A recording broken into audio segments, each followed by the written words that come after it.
Hey guys, Paul here from Meldrum Performance Training and the Complete Personal Training Podcast. Last in this 6-episode series on program design mistakes. And this one is about the idea of chasing complexity. So a lot of personal trainers are creating exercise programs using a lot of complexity, either in rep set load periodization schemes, or they're creating programs using very complex exercises. Whether it's the idea of progressing via decreasing base of support and increasing need for stability, or looking at ways that they can increase the exercise to make it more functional. We've seen a huge thing on Instagram and social media at the moment where trainers are taking things to 90-degree eccentric unyielding isometrics and crazy balance drills using multiple tools, and the exercises are becoming increasingly more and more complex. And there's a case for it and a case against it. So I wanted to go over it today and what my particular viewpoint is of it. Now, the case for increasing exercise complexity is to make the exercise program a little bit more fun for the client.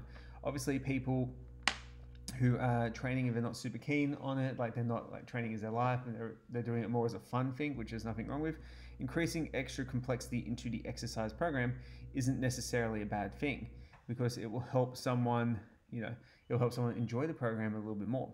The point is figuring out when enough is enough. That's the challenging part here. So for example, there's progression schemes as a really big part of resistance training. So like a dumbbell row progression scheme could be dumbbell row pronated, bent over dumbbell row, bent over barbell row, as a way to progress from stable to unstable, and from lower load to higher load. Now, some trainers are now taking this to the point for a kneeling dumbbell row in a bird dog position on a bench while also dealing with resistance at the feet from someone hitting it.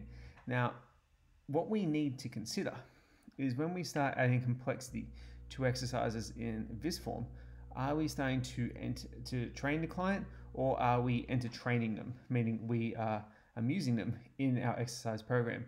And then when we do that, besides the fact that the client may want to have some fun or whatever, we need to consider, is it safe? That one probably is, but doing it on a Swiss ball, probably not. We need to consider, is it the fastest way to any goal or anything that the client actually needs? Now, a lot of people will say that they want to have fun when they go to the gym, but there is a vanity aspect to it. There is a physical goal that they want to achieve. So we need to make sure we help them achieve that physical goal, whatever it may be. So when looking at exercise complexity, the simplest rule with training is to realize, is it the fastest way to get the client to their goal, to overload the tissue that they need to? So an example of that is someone becomes more advanced and their goal is hypertrophy or strength, for example. People think their exercise selection and program design needs to get more and more complex. Now for hypertrophy, generally the programming, the exercise actual selection gets simpler because people need to have the exercise that's going to apply the most amount of load on the fibers that you want to hypertrophy without having to deal with stability and other concerns.